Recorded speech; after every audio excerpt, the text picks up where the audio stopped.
Welcome to the Chasing the Wind podcast. This is my very first podcast. It is the very first Chasing the Wind podcast.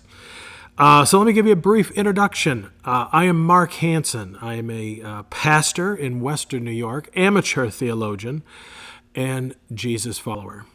The name of this podcast came about from the teacher being most probably Solomon, maybe not, maybe one of his followers from the book of Ecclesiastes.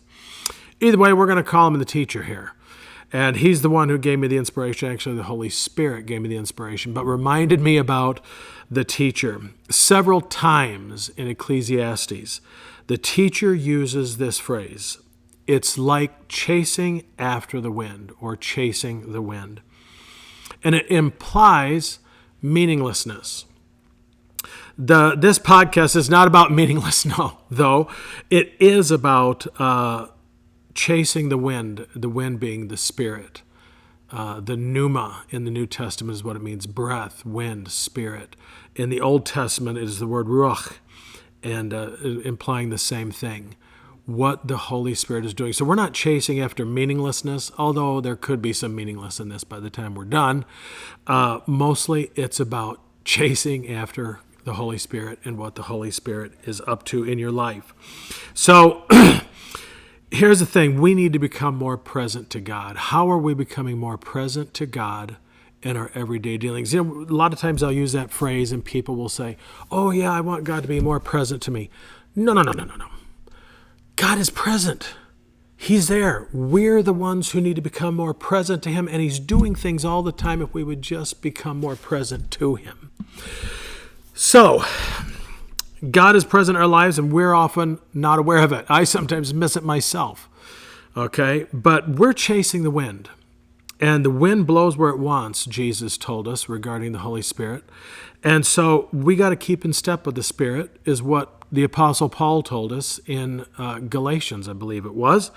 And I'm at the age where sometimes I can't remember where it is.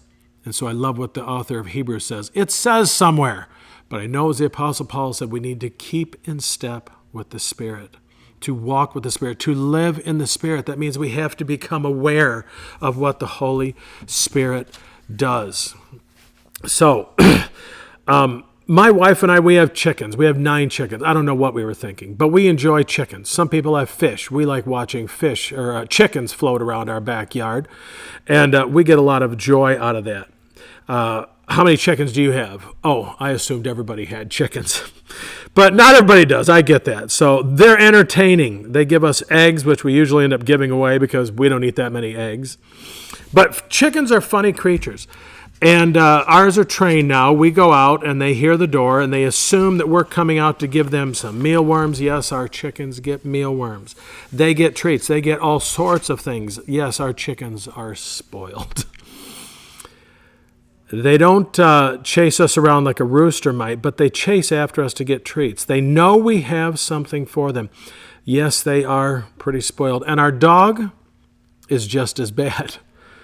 She hears the peanut butter lid come off, and she is in the kitchen with her mouth watering. Yes, we give her the right kind of peanut butter that doesn't have that stuff in it that's not good for him.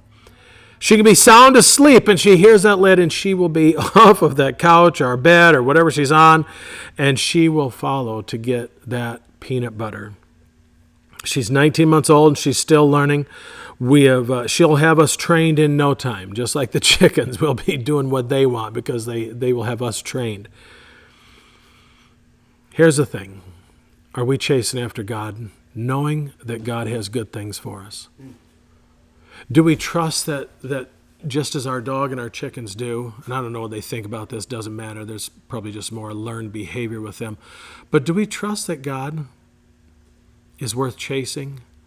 That the things that God is indeed active in our lives, that He loves us, that He cares about us? Because the wind is blowing, folks. The wind is blowing all the time.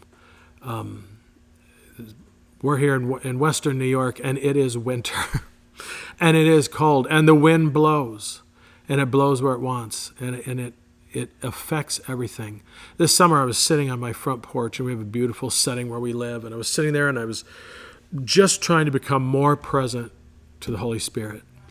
And I sat there, and all of a sudden I noticed the wind blowing through the trees, and the Holy Spirit just seemed to say to me, that's me, Mark. I'm touching everything in my path. You can't see the wind. You see the effects of the wind. And we see the effects of God all the time around us. My wife and I lived in Kansas for about 12 years. Let me tell you something. It is windy in the Kansas City area. There were times we thought our house was going to blow in. We thought it was the big bad wolf, so to speak, blowing our house in because the wind is so crazy in the Kansas City area, the greater Kansas City area. But I love the wind because the wind can be destructive, but it can also be very refreshing. It can be powerful. It moves boats. It moves. One of these days, I'm not sure whether I like the idea of it, what it represents to me, but there's this part of me that says, I think hang gliding would be really cool. Well, I don't know. I'll have to think about that. Maybe it is about just what it represents to me, the freedom, the power behind it, the being lifted. And that's what God does with us. When we chase the wind, he's lifting us. It took the teacher a little while to realize as he was trying to ponder life and figure out what is all this about. But finally he comes to the point, and this is a spoiler alert if you read the book of Ecclesiastes, he comes to the conclusion, and this is my take on it. He realizes the only thing he needs to be chasing is God. That's the only thing that matters in the end. So I hope you're chasing the wind. I hope you'll join me for chasing the wind and these meanderings around. And I'm a little bit like the wind myself. I can be all over the place, but let's just have some fun and explore what God's doing because I think he's doing a lot of cool things. And you'll hear my story. Hopefully I'll hear your story a little bit too somewhere down the line about how God is really moving in our lives. So keep chasing the wind, and I'll catch you the next time.